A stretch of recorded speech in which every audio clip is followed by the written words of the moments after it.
दोस्तों नमस्कार। आज 2 अक्टूबर भारत की दो महान हस्तियों का जन्मदिन, श्री मोहनदास करमचंद गांधी, जिन्होंने दुनिया को अहिंसा और सत्य का पाठ पढ़ाया। दूसरे हमारे श्री लाल बहादुर शास्त्री जी, भूतपूर्व प्रधानमंत्री, जिन्होंने जय जवान जय किसान का नारा दिया। उन दोनों महापुरुषों को मेरा सतत नमन। श्री राहुल गांधी जी की जो पद यात्रा थी, भारत जोड़ो यात्रा, अब वो बीजेपी शासित राज्य कर्नाटका में पहुंच चुकी है। श्री राहुल गांधी जी की यात्रा की असली परीक्षा यहां से शुरू होती है। इस यात्रा के दौरान कई जगह वो रैलियां करेंगे। श्री राहुल गांधी और पूरी कांग्रेस जोर शोर से भाजपा नेता येदियुरप्पा, उनके भ्रष्टाचार और उनके खिलाफ मामलों में ईडी की चुप्पी के बारे में जोर शोर से उठाएंगे और अगले साल होने वाले कर्नाटका चुनाव में कांग्रेस को बढ़त दिलाने की भरपूर कोशिश करेंगे। देखिए यहाँ पर कर्नाटका में कांग्रेस और श्री राहुल गांधी अपने मकसद में कामयाब होते हैं या नहीं, वो एक अलग विषय है। दूसरी तरफ अगर हम बात करें कांग्रेस के राष्ट्रीय अध्यक्ष के चुनाव की, तो लगता है श्री मल्लिकार्जुन खड़गे जी पार्टी हाईकमान के भी व अन्य नेताओं के पसंदीदा उम्मीदवार बनते जा रहे हैं। तो लगता है अब अध्यक्ष पद के चुनाव में उनकी जीत लगभग निश्चित है। लेकिन दोस्तों, आज मैं आपसे जिस मुद्दे की बात करना चाहता हूं वो है कि क्या भारत की सभी पॉलिटिकल पार्टियां, राजनीतिक दल, चाहे वो कांग्रेस हो, चाहे बीजेपी हो या अन्य दल हो, क्या उनमें वास्तविक लोकतंत्र है? क्या किसी भी आम जन को किसी भी राजनीतिक पार्टी में जिला स्तर पर या राज्य स्तर पर चुनाव लड़ने का अधिकार है?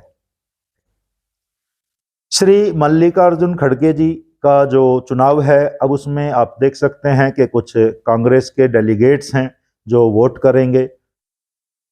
अब बात करते हैं बीजेपी की। अभी अभी पिछले कुछ दिनों पहले ही बीजेपी में भी राष्ट्रीय अध्यक्ष का चुनाव हुआ। अब आप देखिए कि लोकतंत्र में मतलब ये चुनाव हो कैसे रहे हैं, कौन आदमी है जिन्होंने बीजेपी के अध्यक्ष का चुनाव किया? क्या उसमें जिन लोगों ने भी क्या वोट डाले गए? सबसे पहली बात यह है। और अगर वोट डाले गए हैं तो कौन कौन लोग हैं जिन्होंने वोट डाले? क्या कोई चुनाव हुआ था? और जिन्होंने चुनाव किया है उनका चुनाव क्या किसी ने किया था? क्या हम पर जो भी पार्टी के उम्मीदवार हैं, क्या वो ऐसे ही थोप दिए जाते हैं?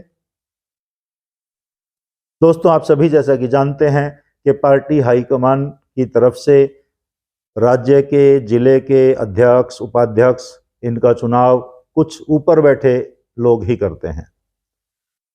क्या आपको नहीं लगता कि लोकतंत्र में कुछ ऐसी व्यवस्था होनी चाहिए, किसी भी राजनीतिक पार्टी के जो जिला स्तर पर जितने भी मेंबर होते हैं, वो किसी भी व्यक्ति को, कुछ उसकी शर्तें हो सकती हैं, कुछ एजुकेशनल क्वालिफिकेशन हो सकती हैं, कुछ दूसरी शर्तें बनाई जा सकती हैं कि उन शर्तों को पूरा करने वाला कोई भी व्यक्ति किसी भी राजनीतिक पार्टी का मेंबरशिप ज्वाइन कर सके।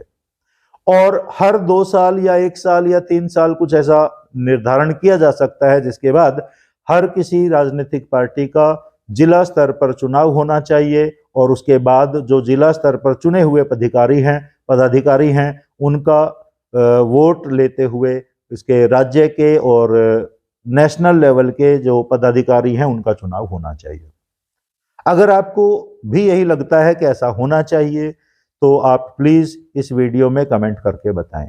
अगर आपको लगता है कि इससे बढ़िया कोई और व्यवस्था हो सकती है तो कृपया उसको भी आप कमेंट करके बता सकते हैं।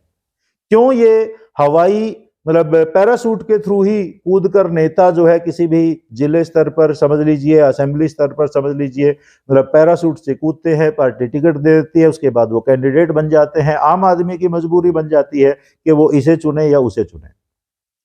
और क्योंकि ये जो चुनाव होता है जिला अध्यक्ष का, उपाध्यक्ष का और जो कैंडिडेट का चुनाव होता है, क्योंकि वो आला कमान से होता है, हाई कमान से होता है, तो जाहिर सी बात है उसमें चापलूसी, उसमें रिश्वतखोरी और उसमें दुनिया भर के भ्रष्टाचार, दुनिया भर के जो अन्य आरोप हैं वो लगाए जा सकते हैं। तो दोस्तों, क्या आपको लगता है कि मैं जो कह रहा हूं उसमें कुछ सच्चाई है? क्या ऐसा होना चाहिए या नहीं होना चाहिए? आप प्लीज कमेंट करके जरूर बताइएगा।